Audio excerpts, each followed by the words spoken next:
Okay, so last week we looked at the Dixit-Stiglitz model, which is a model of exogenous product differentiation. So when firms entered, they were just magically producing a new product. A firm didn't have to choose what type of product it wanted to produce.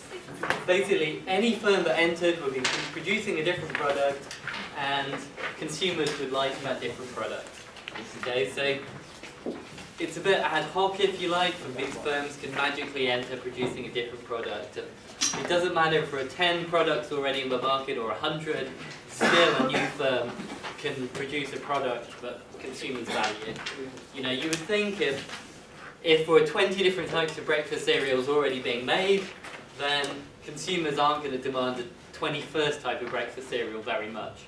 Whereas if there's only one type of breakfast cereal currently being made, consumers will really value a second type of breakfast cereal. Okay, so you might think that the preference for variety would decrease for more firms throughout. Okay, none of this is true in the Dixit-Stiglitz model. Okay, so we're going to look at some models of endogenous differentiation in which this will be true. Okay, so yeah. So we're going to start by looking at this hoteling model, which I know you've seen in games, but I guess not everyone does games, so hopefully it won't be too boring for those of you that have seen it before.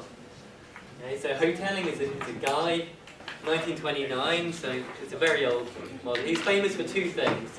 So you might have seen the hoteling model in energy economics as well. So he has the model of optimal resource extraction. So there are two hoteling models. We're looking for one of product differentiation. So you can imagine a long beach, okay? There are sunbathers reclining on this long beach, and you know, they're enjoying the sun, but after a while they start to get too hot, they want to cool off, they want a drink or an ice cream, okay? So they're going to get their towel and walk along the beach to one of these booths selling, I don't know, beer. But maybe there's a booth at one end, there's a bar at one end, there's a bar at the other end. So the consumers are going to decide which way they're going to walk. But it's very hot, they don't like walking in the sun. Okay, so they're going to walk to whichever one's closest, at least if they're selling the same price. If they're selling different prices, then they have to make a trade-off. How far do I want to walk? How lazy am I? Versus what the price difference is. Okay, so that's the basic setup of the hoteling model. And potentially the bars on the beach can choose where they want to locate. Okay, so are you going to get two bars next to each other in the middle of the beach, or are you going to get bars at either end?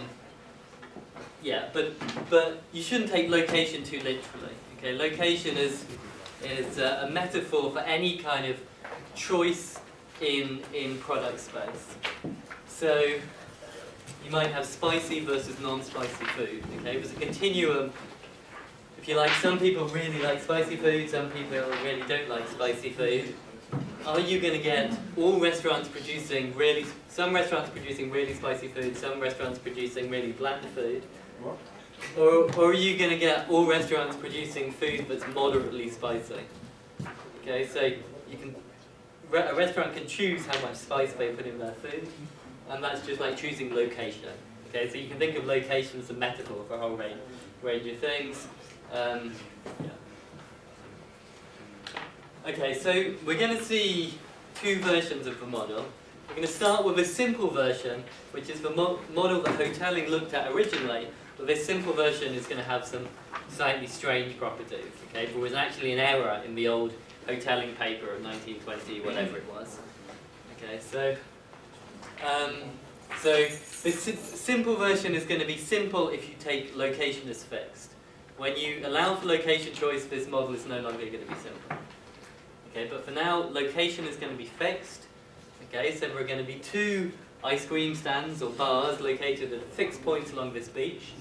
We're going to identify the beach with a closed interval from 0 to 1.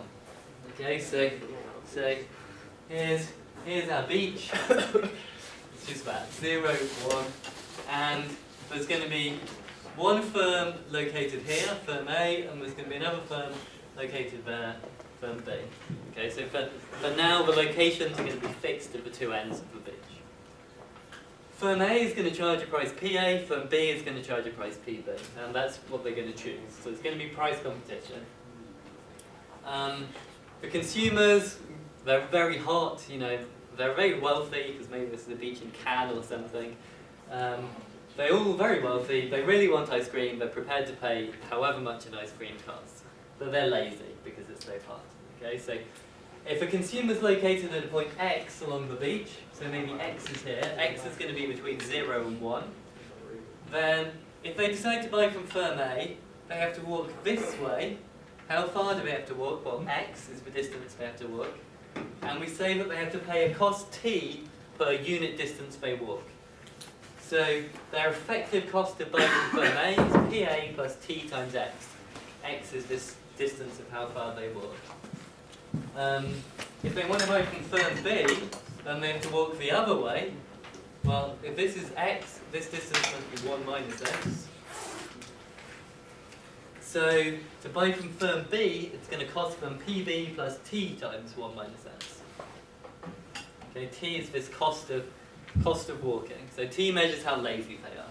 Okay, as T gets higher and higher, consumers are more lazy, they more dislike walking around. So it's going to be a two-stage game. In the first stage, the firms are going to choose the prices, PA and PB. And then in the second stage, consumers are going to decide whether they want to walk left or right in order to buy the ice cream. So the way you solve these models is by finding the indifferent consumer. So somewhere along this beach, there's going to be a consumer who's just indifferent between walking left and walking right. Any consumer to the left of that indifferent consumer, well, they're going to want to walk left because they're going to be close to A. Any consumer to the right of that consumer is going to want to walk right. Okay, so maybe we've got an indifferent consumer X star who's located here. This guy is strictly indifferent between walking left and right. Any consumer to his left is going to be closer to A than X star is, so they must strictly prefer walking left to walking right. Okay, so these guys are going to walk that direction, these guys are going to walk that direction. So what does it mean for the consumer at X star to be indifferent? Okay, well, if the consumer is indifferent, the effective cost for the consumer of walking left and right must be the same. Okay, so if they walk left, they pay a price of PA, but they lose T times X star from walking. If they walk right, they pay a price of PB, but they lose T times 1 minus X star. Okay, so just simple algebra. So this is, if we subtract PA from both sides to start with, this is TX star is equal to PB minus PA plus T minus TX star. So then let's add TX star to both sides, so 2TX star is equal to PB plus minus PA plus T. So X star is equal to 1 over 2T, whatever's left, PB minus PA plus T. And you can rewrite this the way I've got on my board. So T over 2T is just a half. Okay, so this is the same as what's on the board. So this is the indifferent consumer, this point X star. So does this make sense? Well, if T is very large, the consumer is very lazy. So as T goes to infinity, PB minus PA, holding prices fixed, as T goes to infinity, this is going to go to 0. Okay, so as T goes to infinity, this term disappears. So then the indifferent consumer is at a half. So if consumers are really lazy, it's like they don't care about prices at all, they just want to minimize how far they have to walk. Thus, consumers are always just going to walk to the closest firm. So if you're exactly at a half, then you're equidistant between the two firms. If you're to the left of a half, you're closer to A. If you're to the right of a half, you're closer to B. Okay, so with large T, this makes sense. What effects do the prices have on X star? Well, if PB is very high, then this says that X star will be to the right. X star will be large. So PB being high, well, X star being large means X star is kind of over here somewhere. So that means most consumers are buying from firm A, not firm B. So that makes sense, right? If the price of firm B is high, it makes sense for consumers want to buy from firm A, not firm B.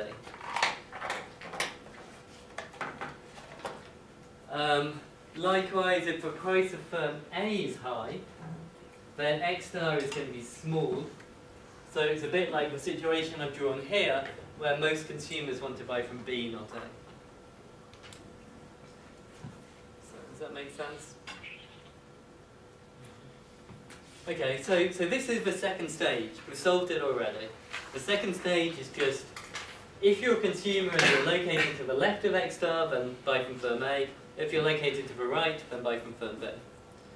And this trick of finding the indifferent consumer is what we're always going to do in this class of models. Okay, is that clear? Reasonably? Okay. So having solved the second stage, we can now go back and solve the first stage to work out what prices the firm should actually set.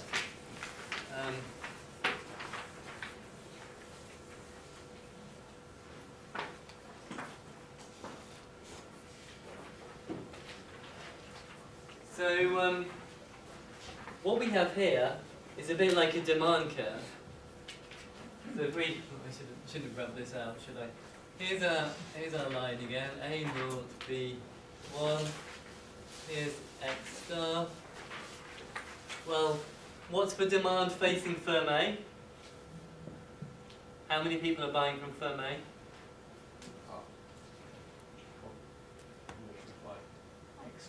X star. And how many people are buying from firm B? 1 minus X. Yeah. So, this distance is buying from firm A, this distance is buying from firm B. So this distance is 1, which is the length of a line, minus X star. So we know the demand facing firm A and firm B. Okay, so firm A's profits, suppose we've got 0 marginal cost for simplicity, then profits are just price times quantity, PA times X star. X star, we're just substituting in what we had on the previous slide. So this is our expression for firm A's profits. And this looks like a demand curve, right? It's decreasing in firm A's price. Firm B sets a price of PB. It sells a quantity of 1 minus X star. This distance over here. All of these consumers are buying from firm B. So 1 minus X star, well, 1 minus a half is a half.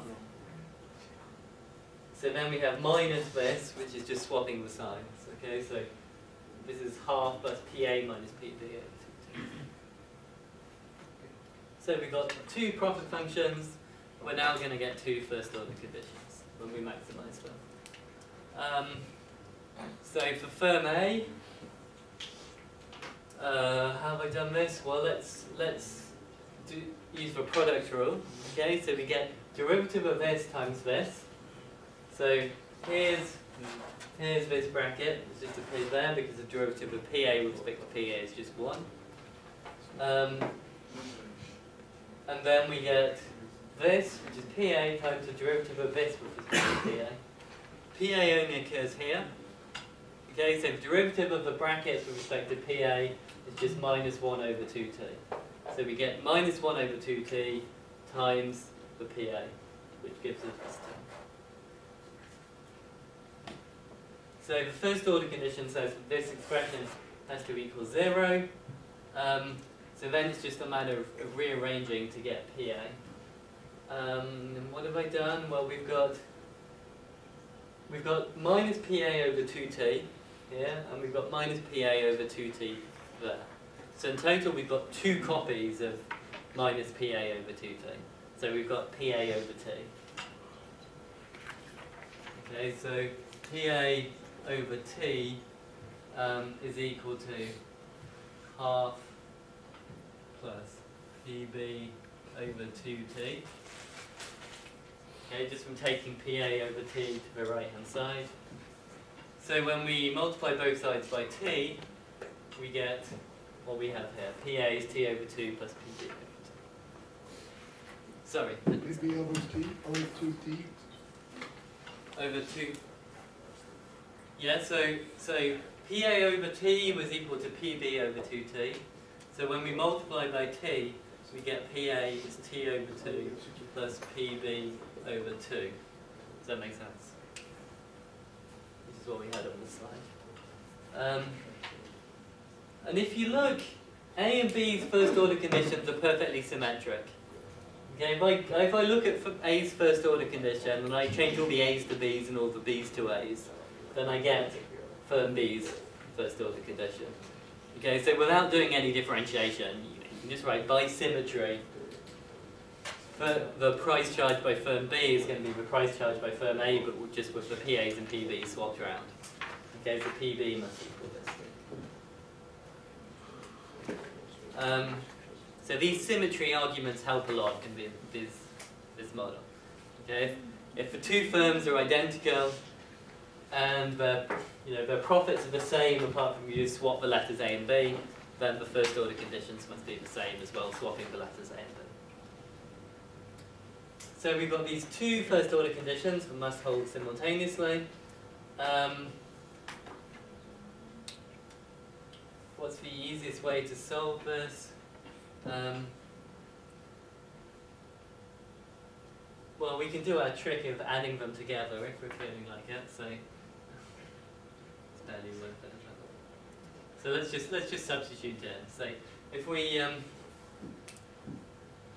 take firm B's first order condition and substitute it into firm A's first order condition. Okay, then this is firm A's first order condition. So let's substitute in for firm B's. So PB is equal to this thing. So this is T over 2 plus PA over 2. So in total we've got a half divided by 2 times PA on the right hand side. So we've got a quarter times PA on the right hand side. So let's take that across to the left hand side.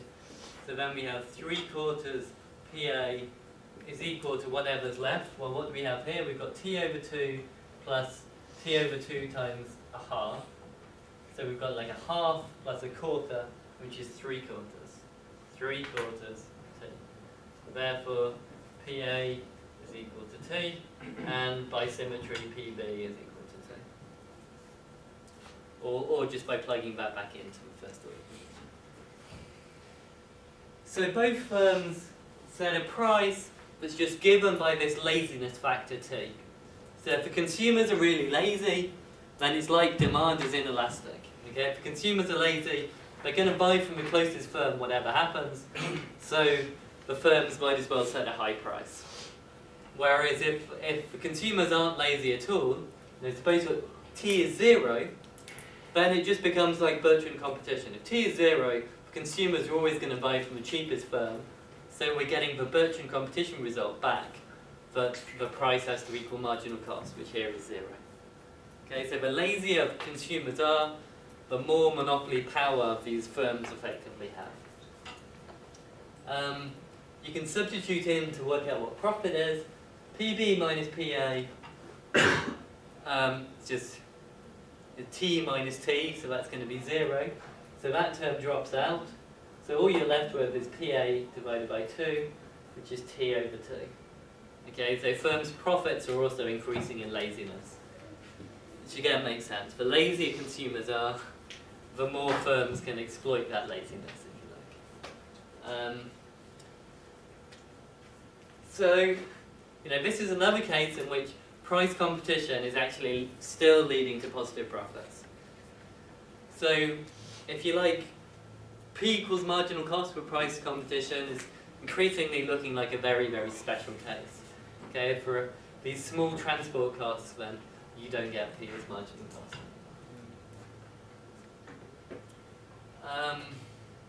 Okay, so to compare these two models, well, we showed in the Dixit-Stiglitz model that the entry was automatically creating new goods, and turns out that there's just the right amount of entry with the Dixit-Stiglitz model. Maybe I should delete this slide. I think this was from when I broke the lecture at this point in the past year. Okay, so the key thing to know about these hoteling models is that you find the indifferent consumer. Let's go on. Just the PA over 2. Yeah? Where's the other PA? Where's the other half PA come from? This PA over Yeah. So this is, we're substituting in for PB. So this thing in square brackets is just PB. But then it gets a 3 over 4 PA? Yeah, so we get half times a half, which is a quarter. So we've got quarter PA on the right hand side. We've got a whole PA on the left hand side. Right. So 1 minus quarter is 3 quarters. Happy? Okay, so the thing to remember about these hoteling models is that you solve by finding the indifferent consumer. So it's another one of these tricks that you kind of internalize. And there are lots of models in economics where this approach of finding indifferent consumers is the right way to solve that. So that model, simple model we just solved, had the ice cream sellers fixed at 0 and 1 at the two ends of this long bench. But you know, why should the ice cream sellers decide to locate at the two ends of a long beach? So we might like to add another stage to the game in which the ice cream sellers decide where they're going to locate. Yeah, so you know, if the ice cream sellers choose to locate very close together, then they know they're going to get more of a market, but they're also going to face tougher competition. You know, if you look at this line, well, as A moves to the right, more consumers are close to A, so A's demand is going to increase. But at the same time, as A gets closer to B, it's going to be in closer competition with B. And if A and B are in exactly the same location, then you're going to get the Bertrand result. You know, if the two firms are in the same location, then once you've walked there, you might as well buy from the cheapest. So there are going to be these two competing forces. So one of them is kind of stealing demand, so you move towards your rival in order to move the indifferent consumer to the right. So that's going to want to make you move towards the middle. The second effect is escaping competition. As A and B move apart, they're in less and less fierce competition.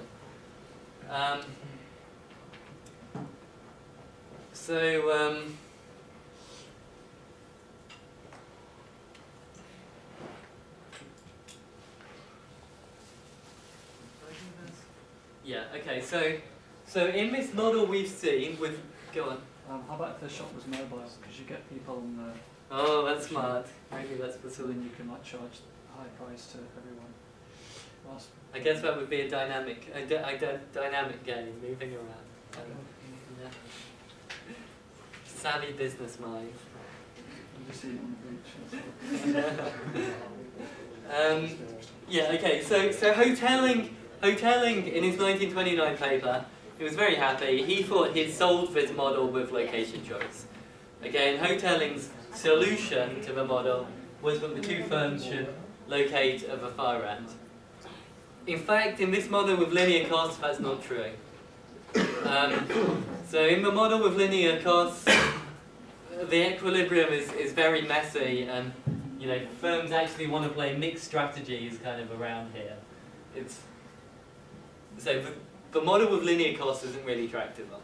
Okay, and the only reason, Hoteling just made a mistake in his old paper. That's why he thought it was tractable. What people look at instead nowadays is rather than having linear transport costs, they have quadratic transport costs. Okay, so it's like the further you walk, the more sweaty you are, you know, the more unpleasant it is to walk further. Okay, so we're going to not look at the Hoteling model, we're going to look at the model by these guys who pointed out Hoteling's mistake. And now the transport costs are going to be a function of distance squared rather than just the distance. That's the big change.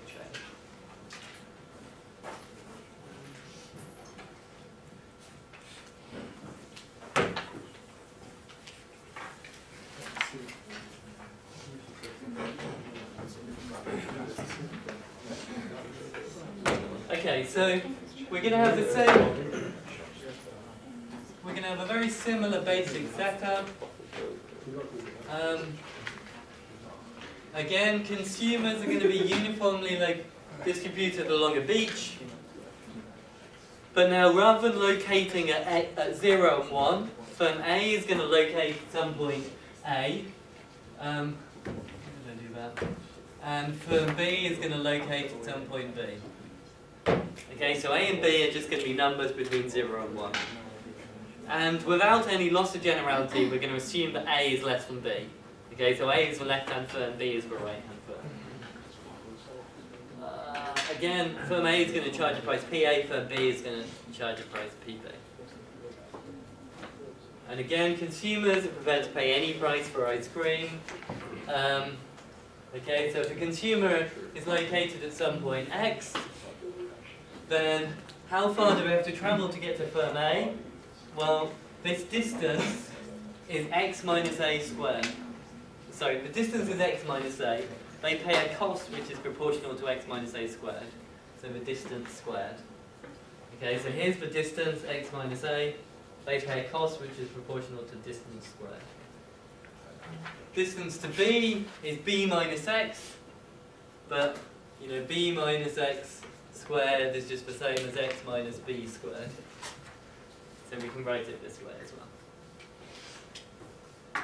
Okay, so now, rather than paying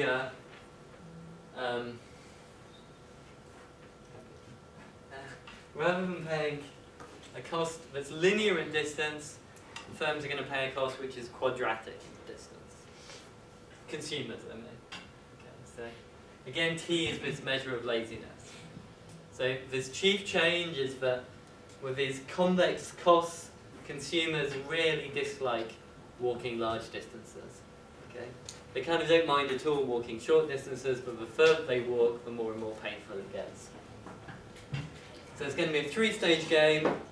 First, firms are going to choose location. Then firms are going to choose prices.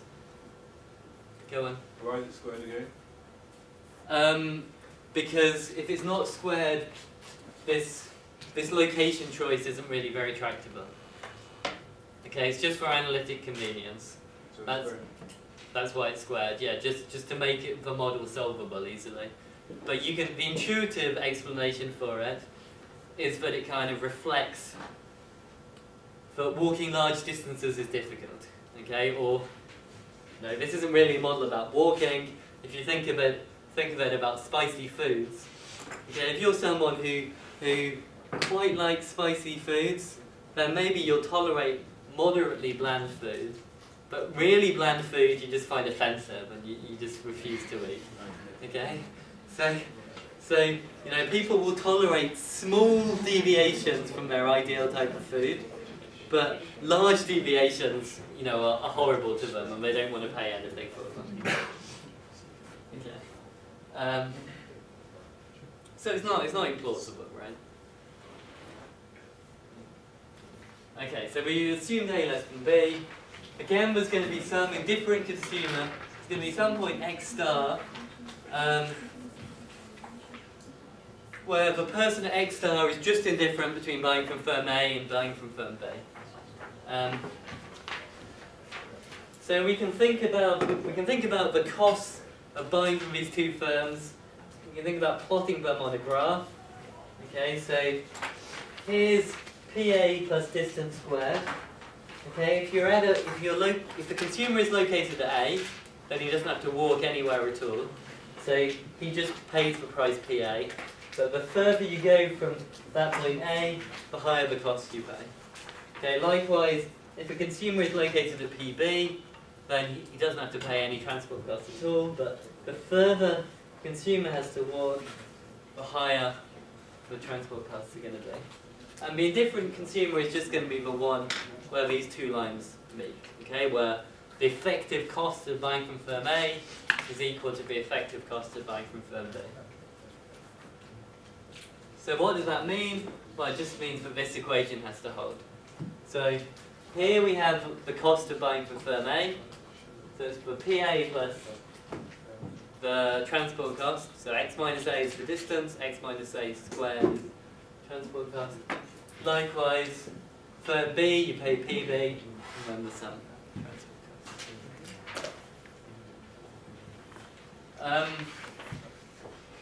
So putting these x squareds in makes the maths a bit more messy at this stage, but it makes the first stage a lot easier. Okay, well, how are we going to go about doing this? Well, let's take all the, so we can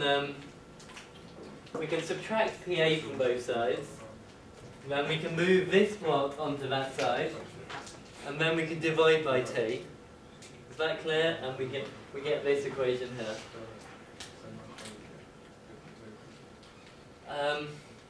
So what am I doing next? Well, next we have to multiply. Are you okay? Shall I go through it? Oh no, it's fine. No, okay. So, sorry. So we subtracted PA, then we divided by. We subtracted PA, we moved this one over to that side, and then we divided by t to get to this line. Now we're just going to multiply out these brackets. So we get x squared, we get minus 2 times a times x. We get minus times minus, which makes plus a squared. So that's for multiplying out these brackets. Then we have to multiply out these brackets. Okay, remember there's a minus sign in the front. So now we're going to get minus x squared. If we just multiply out these brackets without the minus sign in the front, it would be minus 2b x star. But with the minus sign, it's going to be plus 2b x star. And then here we're going to get minus times minus b squared. So it's minus minus minus, which makes a minus b squared. Okay, just multiplying up the brackets. And then the nice thing is the quadratic terms cancel. Okay, so this x squared and this x squared cancel. So what we're left with is 2bx minus 2ax, which is what we've got here. And then the other two terms are a squared minus b squared. So it's just multiplying out brackets. So then we can add b squared to both sides, subtract a squared from both sides, okay, and then divide by 2 times b minus a, and that gives us x star. Okay, it's just.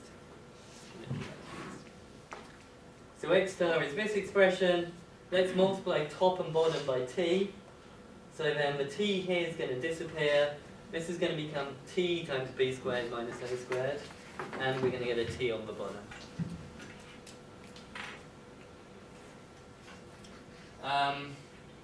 So again, does this expression make intuitive sense? Well, as t gets very large, if you like, this term here,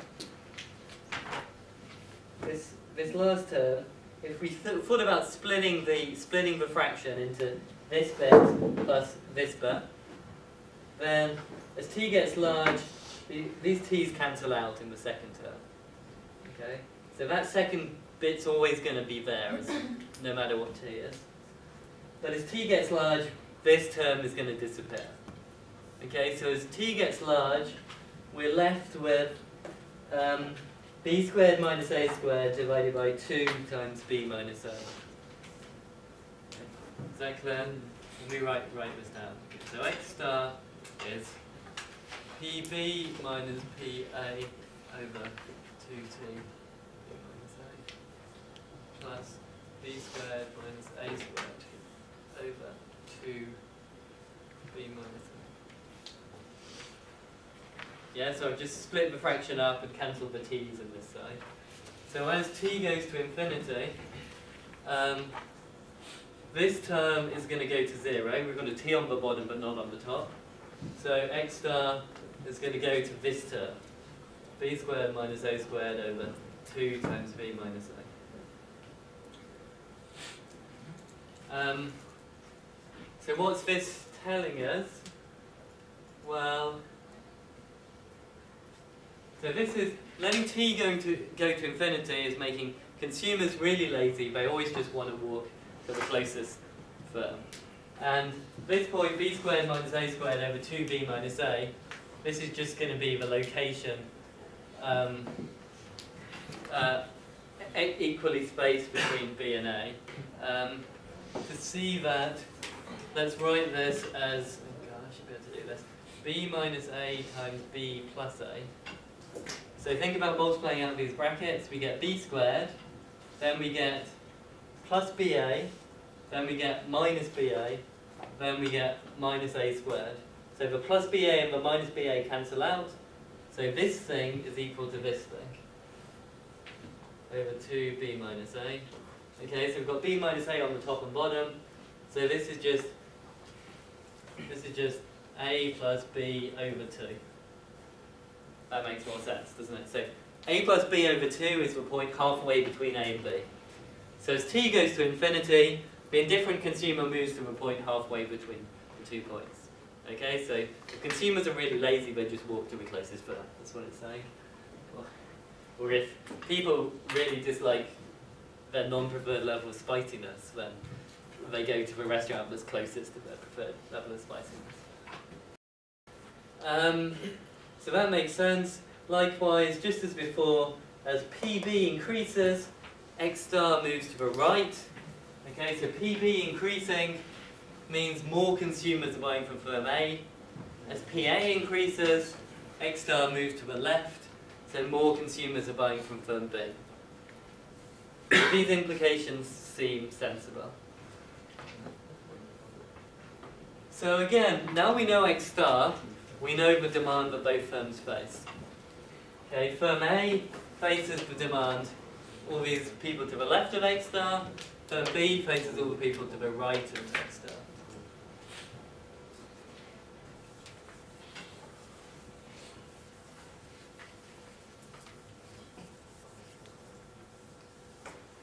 Okay, so, I seem to have added marginal costs as well now, just to confuse things. So now both firms have the same marginal cost equal to C. So profits are PA minus C times X star. Pardon? Okay, sorry. So, yeah, X star is the demand facing firm A. 1 minus X star is the demand facing firm B.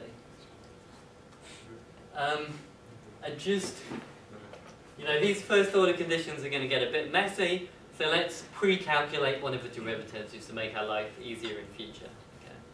So note that dx star dpa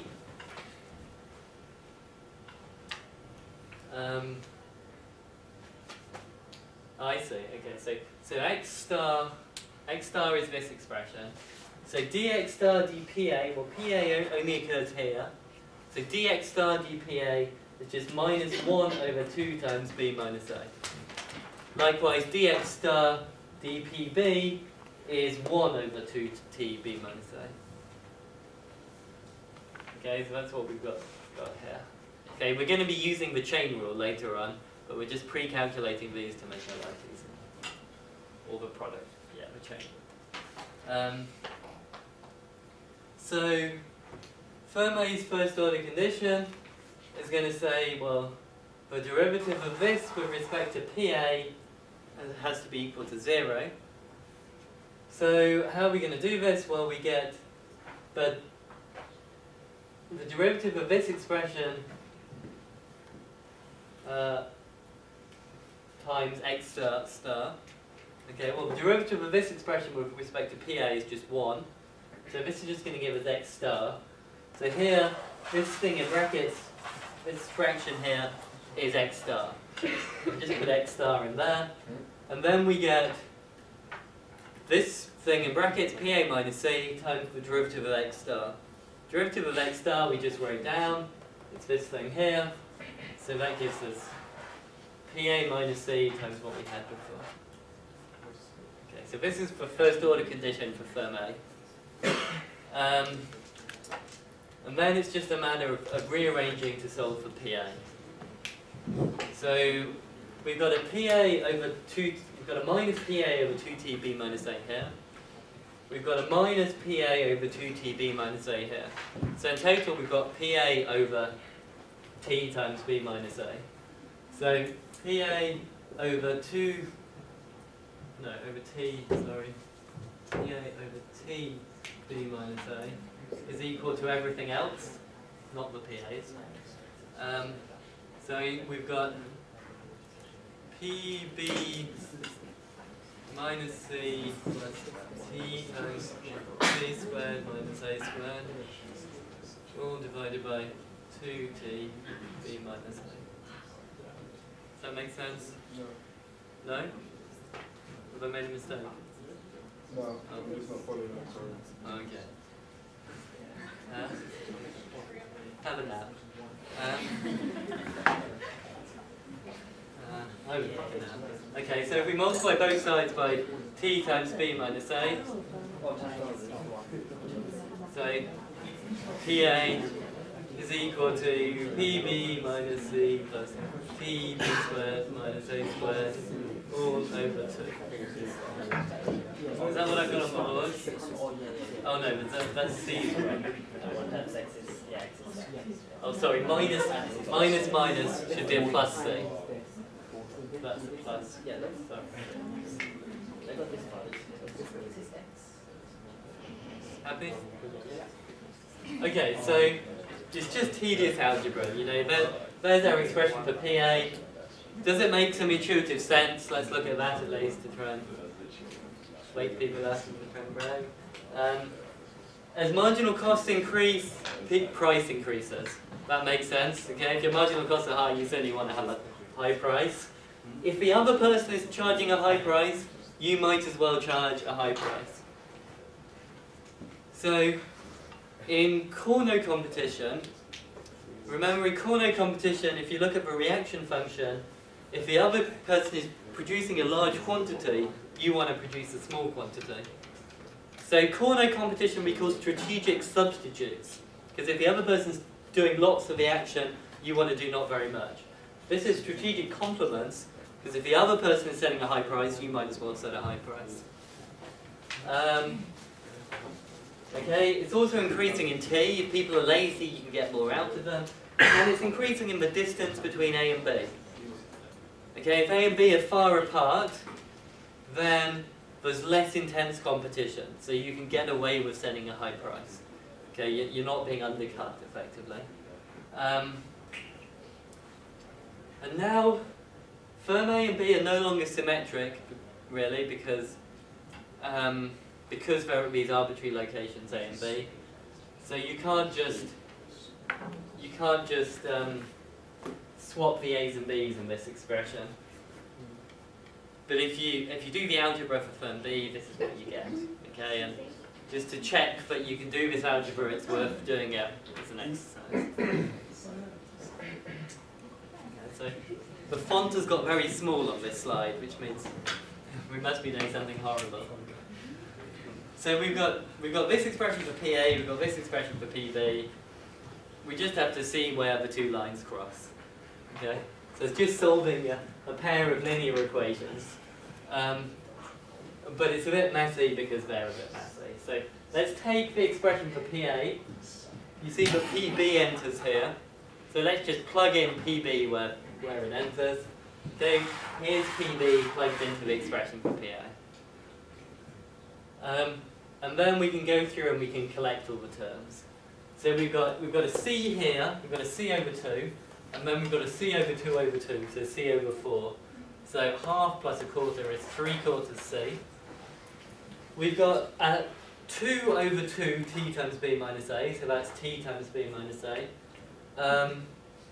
Oh, sorry, we've got a 2 over 2 over 2 T times B minus A, which is just T times B minus A over 2.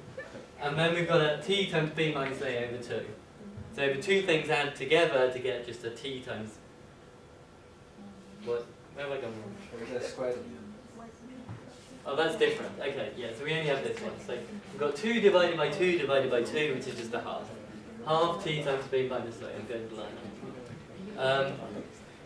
We've got a PA only occurs here, so we've got PA over 2 over 2, so PA over a quarter. And then we have t times b squared minus a squared over 2 minus t times b squared minus a squared over 4. So half minus a quarter is a quarter, so we get plus a quarter t times b squared minus a squared. So we've got PA here, okay, and PA on the left hand side, so let's take PA over to the other side, so we're going to get 3/4 PA is equal to all of this. So then we divide both sides by 3/4 or multiply by 4 over 3, and we get this expression here. So this is firm A's, the price firm A wants to set. Again, does it make sense? Price is always above marginal cost, okay, with a C plus something, so that's a good start.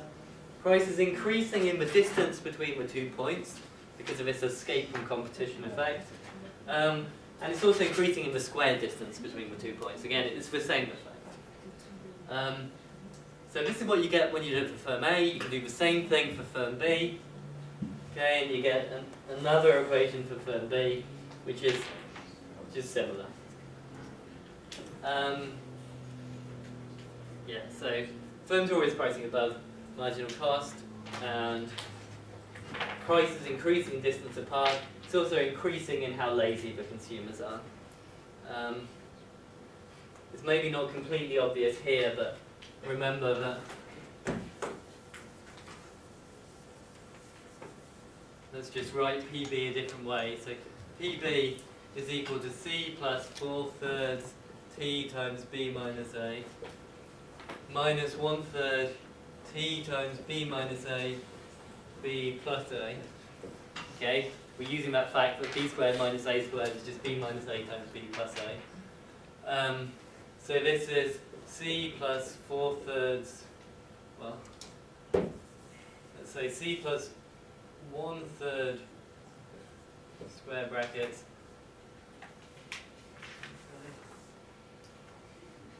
T B minus A, I'm doing this the right way, 4 minus B, 4 minus B plus A. Does that make sense? Okay, so A and B are both less than 1, so A plus B is less than 2, so 4 minus it is positive. Okay, so this is positive, therefore it's still increasing in 2.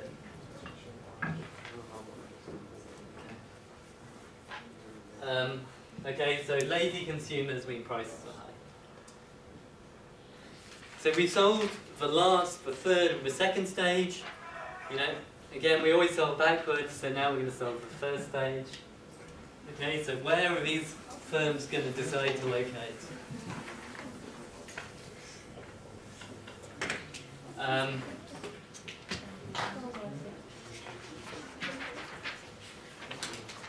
Okay, so the claim.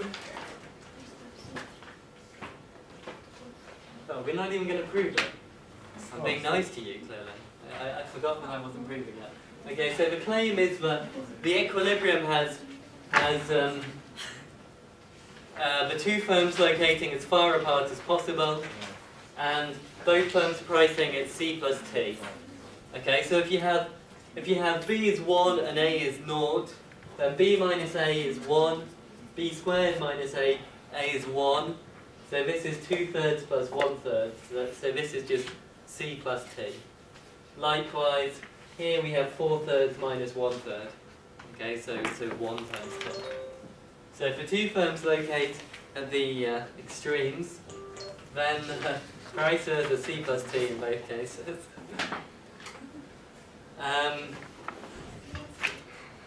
And profits, well, profit, if price is C plus T, okay, then price minus C is just equal to T. X star, if both firms are selling the same price, X star must be equal to 1/2. Therefore, profits in this case are going to be equal to T over T. just like in the model with linear transport costs. So if we wanted to prove that this was an equilibrium of the game, what we'd have to do is we'd have to write down firm A's profits holding firm B fixed at 1, okay, and then solve for the optimal A. Okay, you could write down their profits, differentiate them, just gets a bit messy, which I guess is why we're not doing it.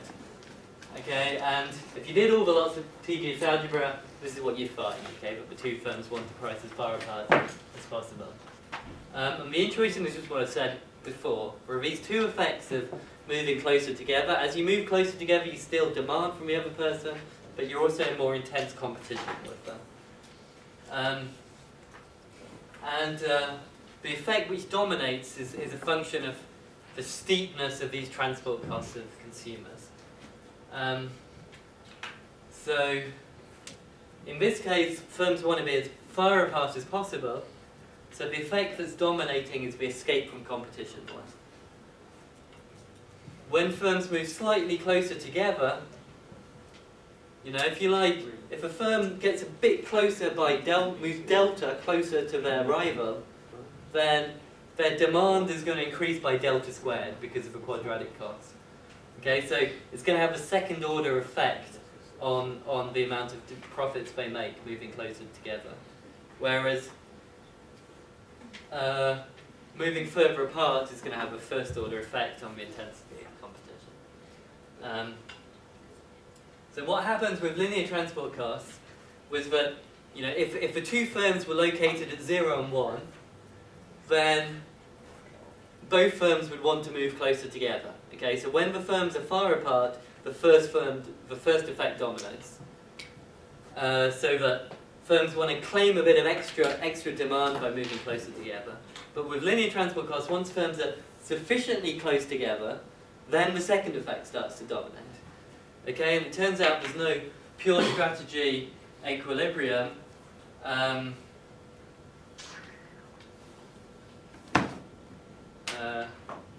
There's no pure strategy equilibrium, and there's some mixed strategy equilibrium, which is horrible.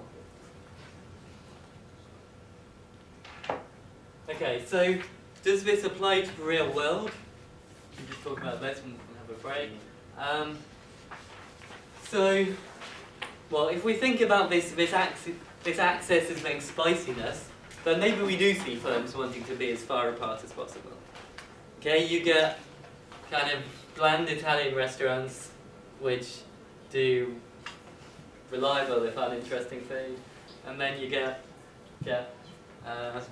Indian and Thai and Chinese restaurants where you come out crying.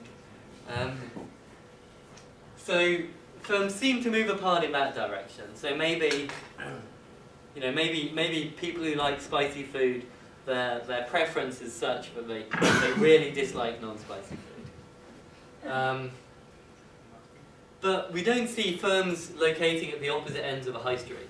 You know, it's not the case that if you walk up Guildford High Street, there are a load of shops at one end and then nothing in the middle, then a load of shops at the other end. You know, shops are fairly uniformly distributed along the high street. Though I guess it's interesting that Sainsbury's and Tesco are as far apart as they could be, pretty much. So maybe it works. So why do we not always see this effect with physical transport costs? Well, obviously consumers are concentrated in the centre. Okay, we've been assuming that demand was equally distributed along the line. But if there's more demand in the middle, then there's more incentive for firms to be in the middle. Another thing in the UK is that all supermarkets have their prices set centrally. Okay, this isn't true in the US. In the US, an individual supermarket has a lot of flexibility about what price it sets on a particular product.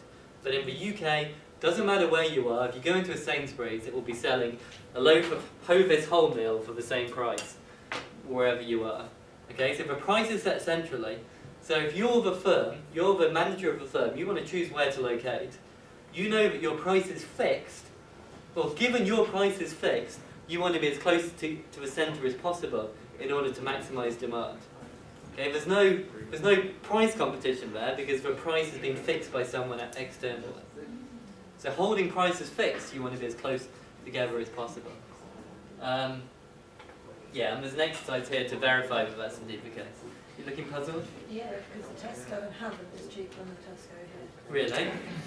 I have Sainsbury's. Well, the local Tesco's, so Tesco local is different. No, Express. So, Express. The 24 hour big one. Okay, and that's cheaper In than, Hammond than it is in Guildford. so the same type of Tesco. Okay. Same with the Sainsbury's and Apple. You get like 3 Sainsbury's in Guildford and you only get 2 in Apple. Maybe my information is out of date.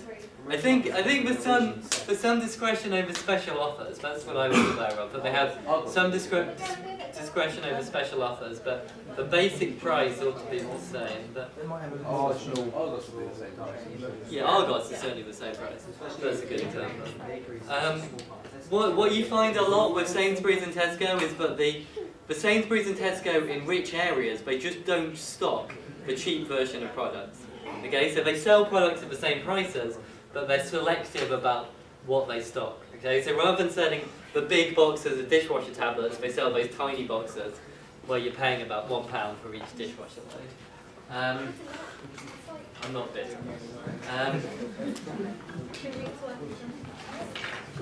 Yeah, so US towns tend to be a lot more spread out than UK towns, so maybe this supports the model, if it's in fact actually true. Other reasons why you might see firms close together, well, if they're close together they can collude more easily, okay? They can monitor what the other firm is doing, and thus they can see deviations and punish those deviations. And there are various externalities associated with being close together. Okay?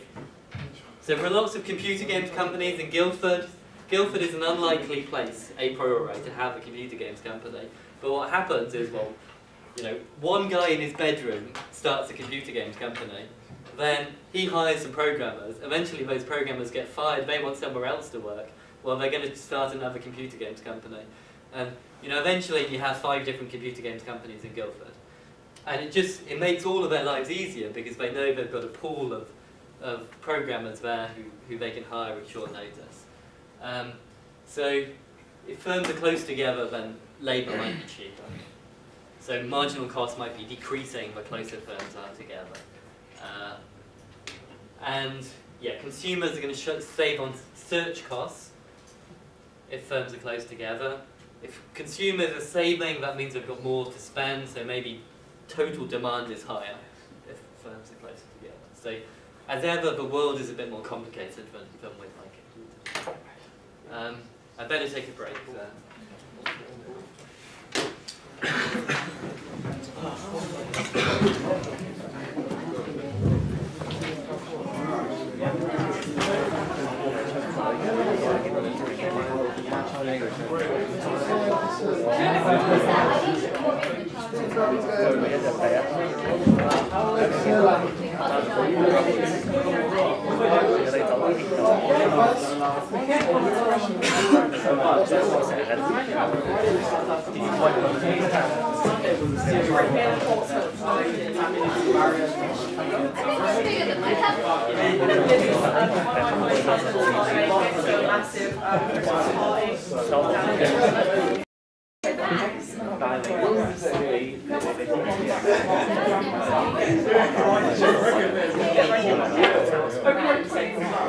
Okay.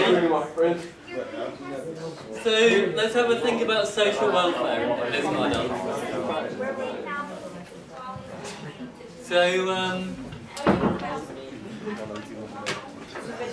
So we said that if firms are allowed to choose where they want to locate, then with these quadratic transport costs, the firms want to locate as far apart as possible. But is this good for social welfare? Okay, so I guess you haven't read the slide yet, so without reading the slide, where do you think the socially optimal place for the firms to locate would be? Maybe you have read the slide, I didn't. Halfway between. Yes. So why? Because that way everyone is as close as they can get to each of the vendors. Yeah. So why is that what you can? Because to make up the cost. Okay, well that's the right idea. Have you finished in the back? Come on, you're the good students, you know.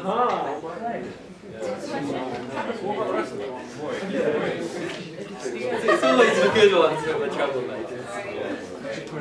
Okay. Okay, well, I'm sure we're lots of good students. You're all troublemakers to varying degrees. Okay. Now you want to compete to be a troublemaker. Yeah, we'll find it. Okay. So, well, what's surplus in this model? Okay, well, come on. Okay. We finished? Maybe. Okay, so total surplus is obviously consumer surplus plus producer surplus. So we've said, you know, let's give the consumers some fixed valuation for the good. Okay, so suppose the consumers value the good at V, where V is high.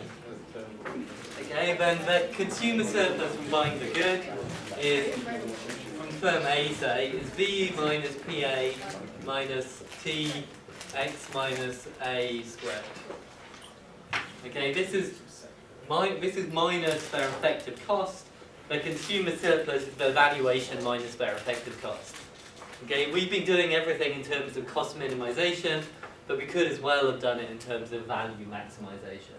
And as long as V is big enough, you're going to get the same answer. Okay, so consumer surplus is something like that. So this PA is just a transfer from the consumers to the producers. So if a price is high, well, consumer surplus goes down, but producer surplus goes up by the same amount. So the social planner in this world doesn't really care about PA. All they care about, and likewise, quantity is fixed, right? Everyone is buying the good. There's nothing the social planner can do to change the quantity that's bought. In any case, in the end, the total quantity of one of the good is bought.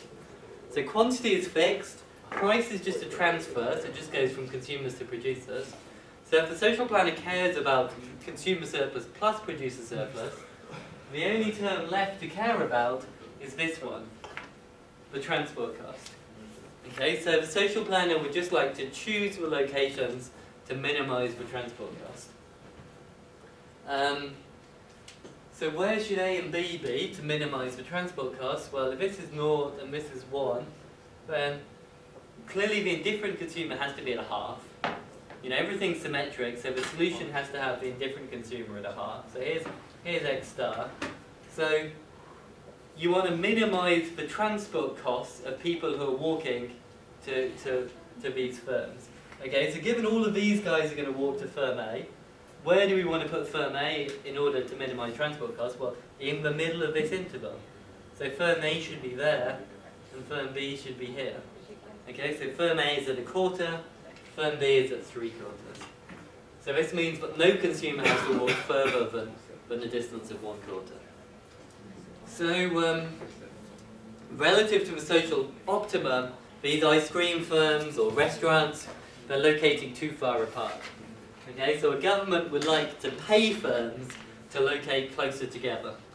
They'd like to pay firms in order to kind of compensate for this escape for competition effect.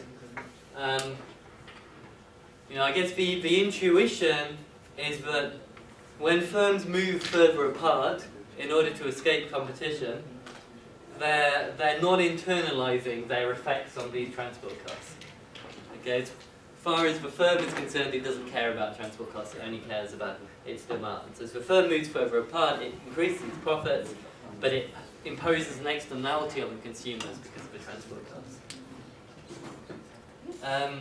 So the government should be paying Indian restaurants to produce slightly blander food and paying pizza restaurants to put chili on their pizzas. So that all restaurants are slightly closer together. Pardon? No, I've had chili and pizza. So there's a good pizza, in Oxford there's this pizza chain called Fire and Stone, which does, there are some Fire and Stones in London. They're terrible, they do potato. They do really weird pizzas, so that's what you get. Some are quite nice, they do very good offers, they used to do 2 for £5. If you go there to eat, they have pizza. Like they put like they increase one. Okay, so the conclusion is that there's too much product differentiation in this hoteling world. Okay, social planning would like products to be more similar than they actually are. So just a little aside, last week we were looking at models of price discrimination.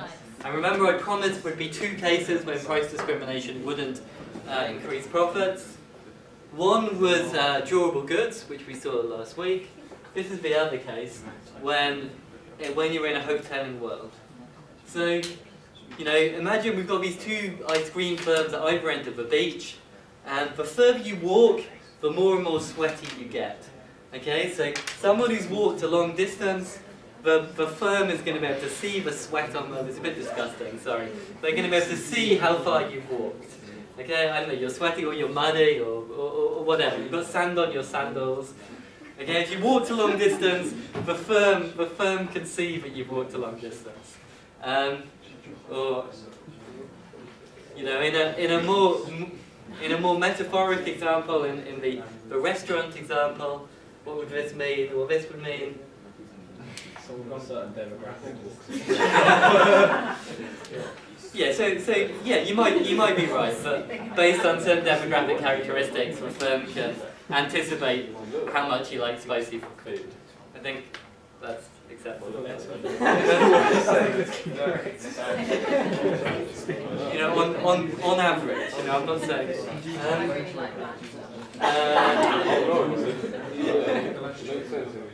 Yeah, or I don't know, you walk into a restaurant and you pull a horrible face. That probably means it's not making kind of food for you, right? Okay, so the assumption is, let's just suppose that firms can see where you come from. I've done that before. So suppose firms know where you were located before you left. Okay, so then we can have price discrimination. There's some observable characteristic for location you come from, and firms can potentially price differently depending on where you've come from. So what's going to happen? Well, if the firm can see where you come from, the firm can make a different price offer to people depending on where they were originally located. Okay, so rather than choosing PA and PB, one price for all consumers, firm A can choose a function PA of X, which tells the price that firm A is going to charge to a consumer who was located at X. And likewise, firm B is choosing a function PB of X, which is given the price that firm B is charging when you were located at X. Okay, and let's suppose that the locations are fixed at 0 and 1. So let's think about some consumer who's less than a half. Well, could that consumer ever be indifferent between the two firms? Let's suppose the consumer was indifferent.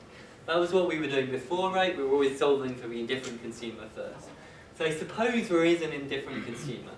Then it must be the case that PA of X, for a price that firm A is charging to this consumer X, plus the transport cost squared, is equal to PB of X plus 1 minus the transport cost.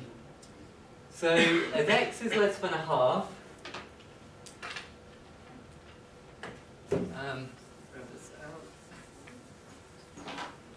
so X is less than a half.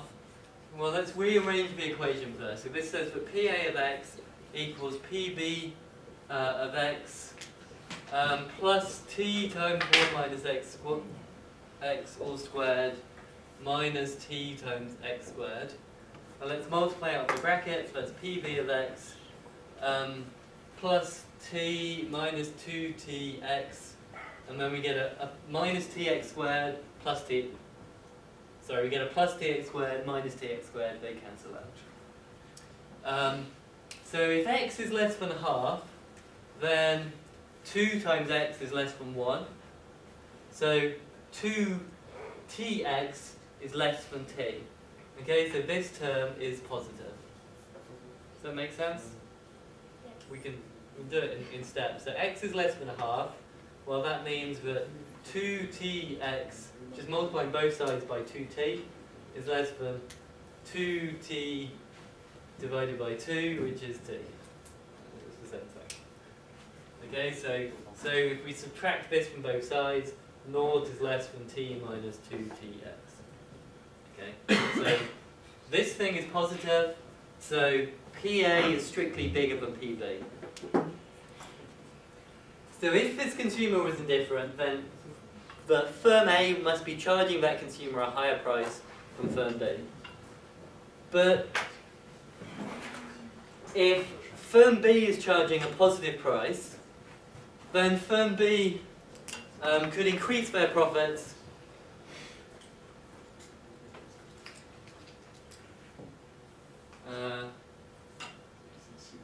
so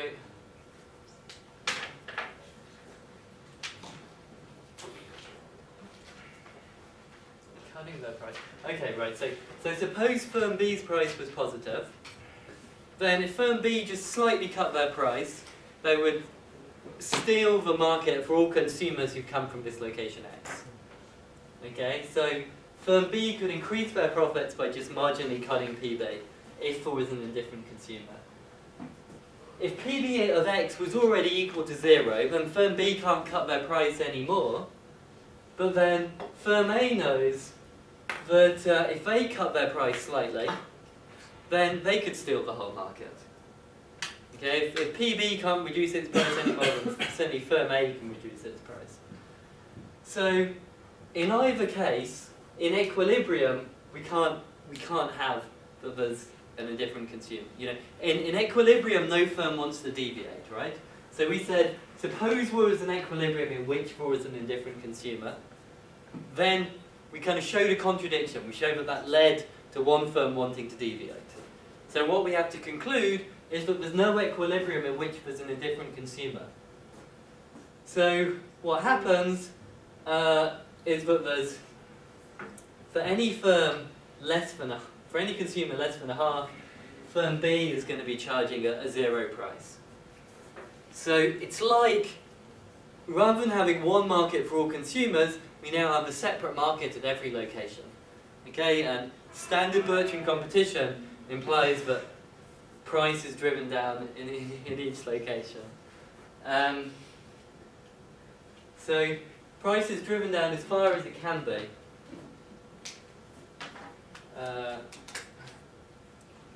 So it's driven down until one firm is pricing at 0. Which firm is going to be pricing at 0? Well, the firm that's farther away.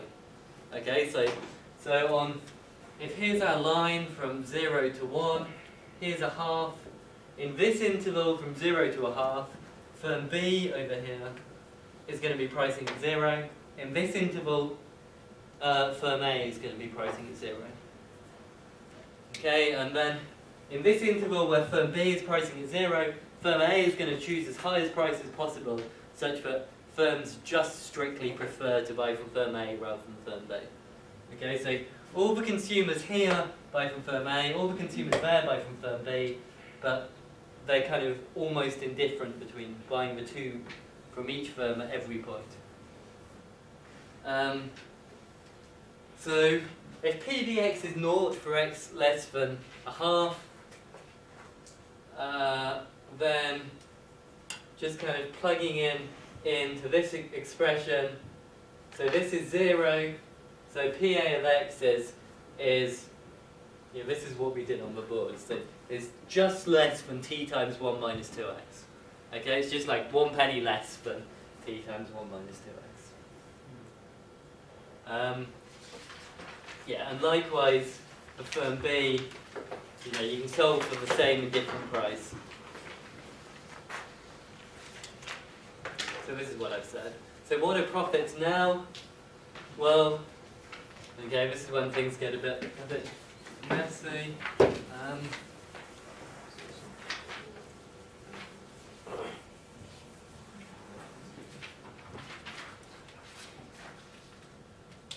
Okay, so this was the price the firm A is setting on this interval. What's it look like? So it's t times 1 minus 2x.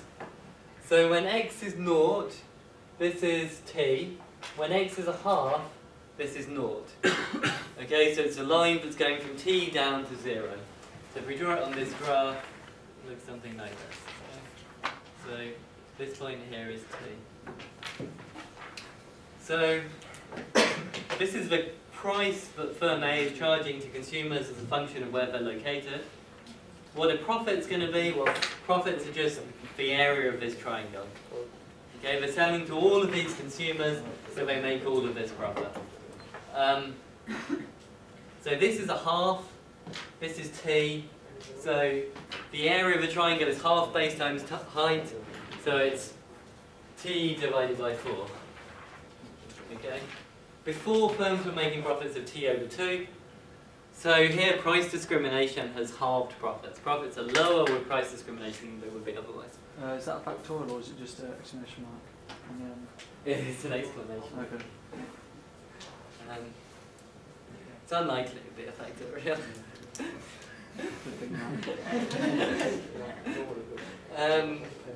Okay, and yeah, you're always going to be able to draw graphs to do these integrals. Okay, so this is a slightly surprising result. The price discrimination is actually lowering profits, and the reason is because with price discrimination in this world, it's like you're creating lots of markets, and then price competition means the price is driven down in each of those markets. Is there still marginal cost? Marginal cost was 0.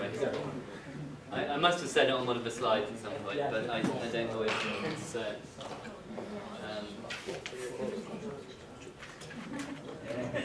I think there's that marginal cost.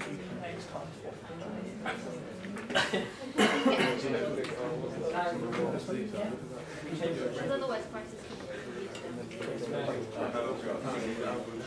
Okay, so that's everything we have to say about the hoteling model. We now move on to the model of the person with the funny name. It's the Salop model from 79. Is anyone French here? We don't get many people from France.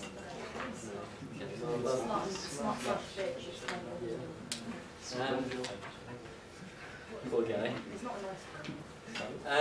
Okay, so the hoteling model was consumers being uniformly distributed on a straight line. What happens if they're distributed on a circle? Okay, so rather than having a straight line, space is now going to be a circle. It's a big innovation going from straight lines to circles. So we're going to have linear transport costs. So costs are going to be t per distance, like in that simple version of a hoteling model. And it's going to be a 3-stage game. At the first stage, firms are going to decide whether to enter. If they enter, they're going to pay a fixed cost f, but they're going to be positioned uniformly around the circle. So they're going to be equally spaced around the circle. Okay, if we had quadratic transport costs, then we could allow firms to choose where they wanted to locate on the circle. But that isn't very tractable. In fact, I tried to write an exam question for you, making you do the case with quadratic transport costs in the Salop model, but I decided it was too difficult. So it's not particularly nice.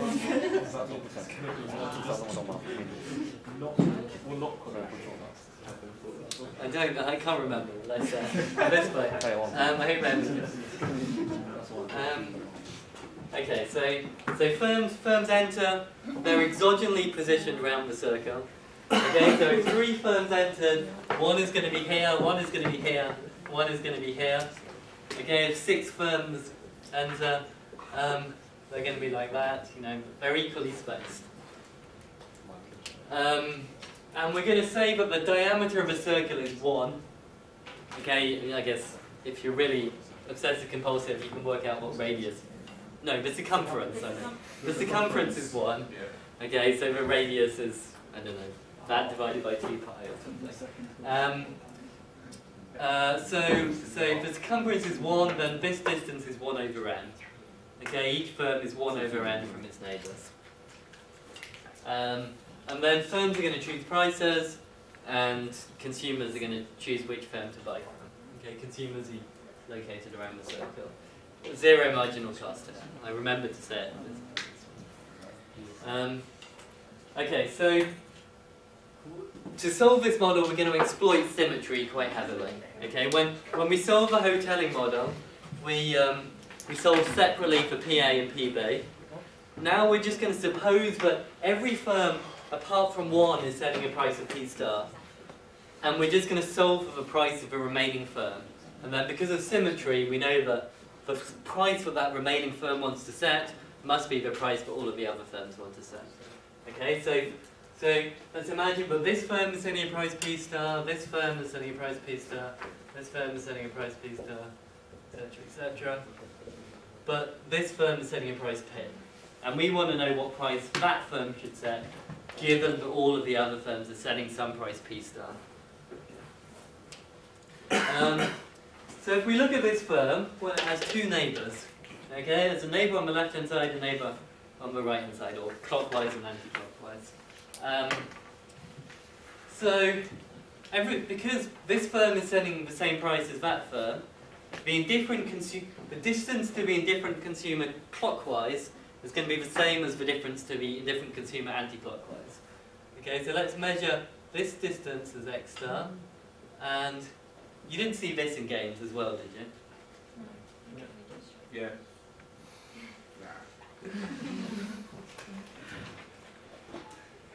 Okay, so there's an indifferent consumer that's the same distance both ways.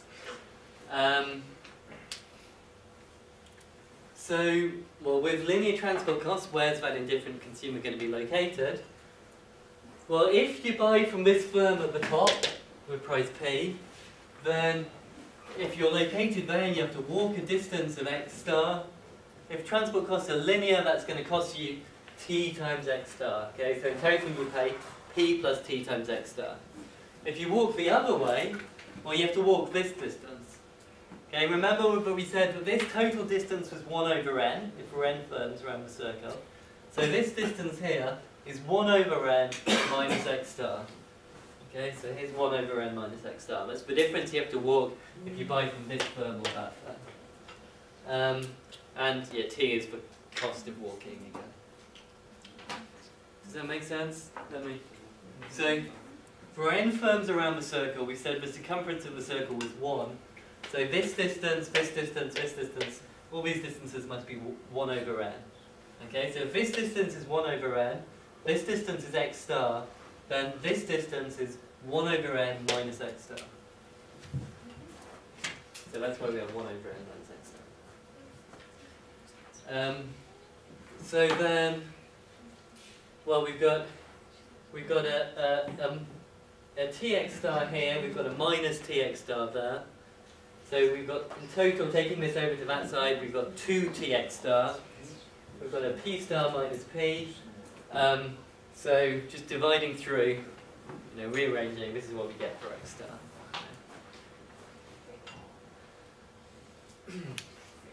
Okay, so this is, it makes sense, right?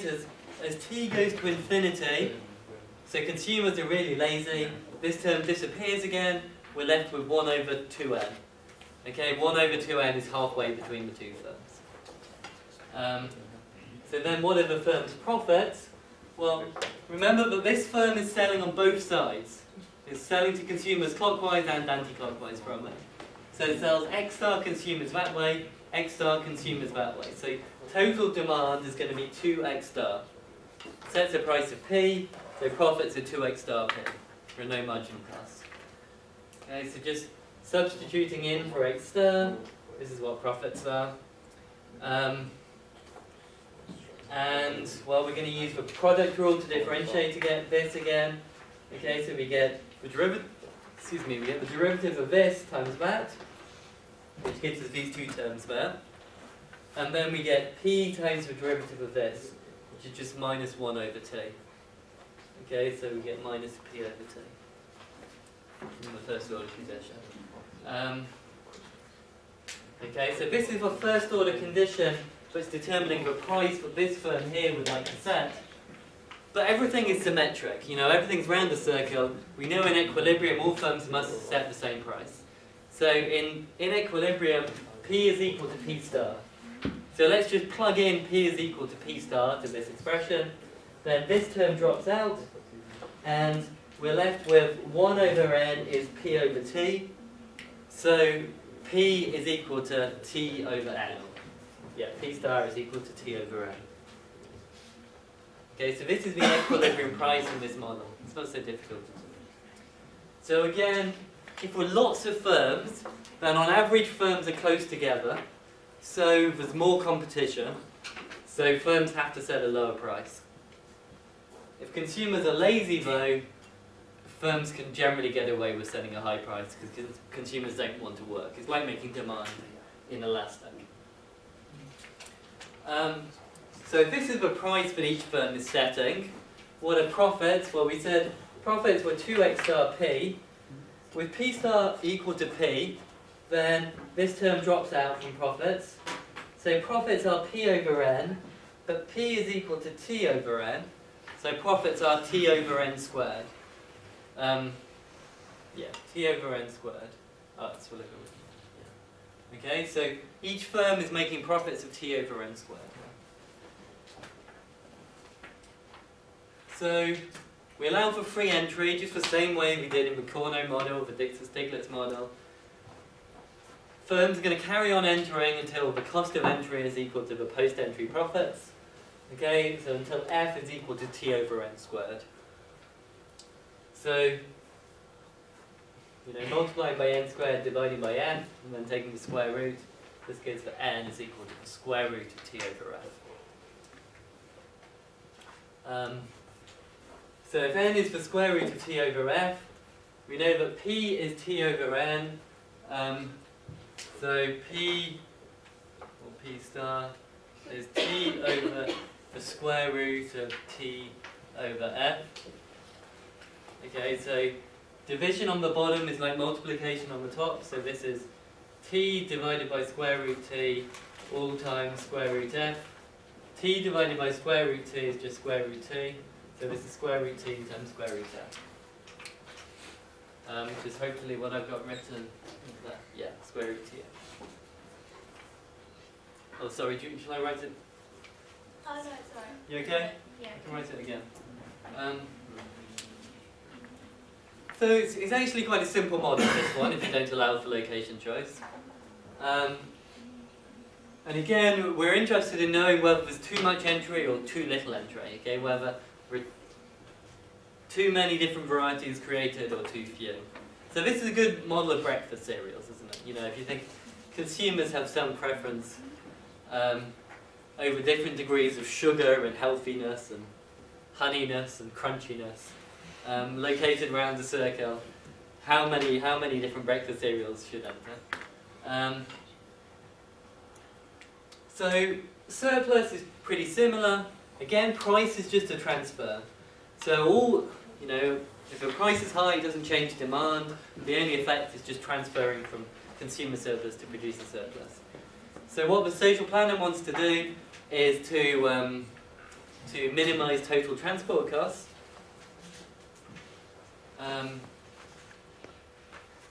Well, the other cost is F, the fixed cost of entry. Okay, so the social planner is going to be trading off the cost of entry versus the transport cost. So here, the transport cost, okay, well, so think about a small section. Okay, so here's one firm, here's another firm, here's another firm. We know that in equilibrium all firms are going to be selling the same price. Okay, so the indifferent consumer is going to be halfway along. So these people are walking there, these people are walking there. Let's just look at one small line segment. The consumers from this firm to the indifferent consumer. Well, the consumers at this point don't have to pay any transport costs at all. They don't walk anywhere. If you're here, then how far do you travel? Well, this distance is 1 over n. So this distance is 1 over 2n. So your transport costs are going to be t over 2n. So it's like they're paying a cost of t over 2n. This person is paying cost of 0, transport costs are just linear. So it's slightly confusing because it's a curve, okay? But really this is a triangle. Let me show you.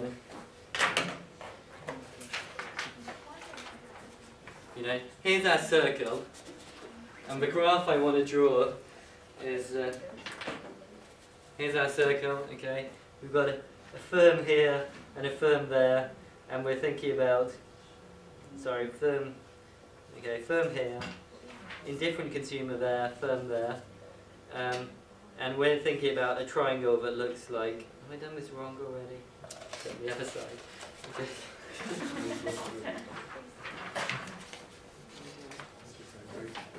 Sorry. Okay, we've got firm, indifferent consumer. The indifferent consumer pays the most transport cost. At the firm, you pay 0 transport cost. Okay, so it's a triangle that looks like that. You know, it's confusing because I've drawn it on a circle, so it looks like it's a triangle with a curvy edge, but really it's just a triangle. You know, you straighten out the piece of paper and it's just a triangle. Okay, so it's just a triangle. This transport cost. This distance here is 1 over 2n. Okay, the base, that distance is 1 over n, so this is 1 over 2n. The height is t over 2n, so the area of the triangle is 1/2 times 1 over 2n times t over 2n. Okay, which is 2, 4, is this right? I hope this is right. So this is 2, 4, 8, so this is 1/8 t over n squared. But this is just one small segment, okay? This is, if you like, this distance here. In total, if we look between this firm and that firm, we've got 2 copies of that distance. The transport costs in this line segment are going to be the same as the transport costs in this line segment. So, in total, we've got 2n copies of a picture like this around the circle. You know, I could carry on round on my piece of paper, drawing these transport costs. Okay, would be in total 2n areas that look like this. So total transport cost is this times 2n. Okay, so this is 1/4 t over n, which is what I've got on the board, on the side.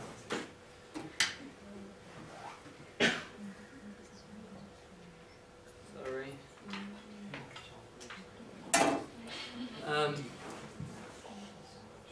Okay, does that make sense? I can go through it again, if necessary. No, it's fine. I know it's slightly confusing because you're working on a circle, but really it's the same thing you've seen 1,000 times. You've seen before. Okay, so the total transport costs are t over 4n. So the social planner wants to minimize, t over 4n plus nf. So this is the wastage in the economy, if you like. The price is just a transfer between consumer surplus and producer surplus.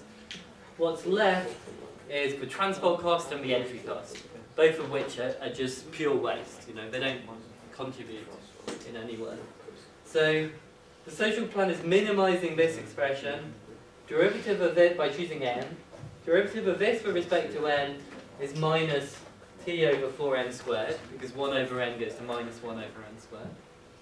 Derivative of nf with respect to n is just f. So we have minus t over 4n squared plus f is equal to 0.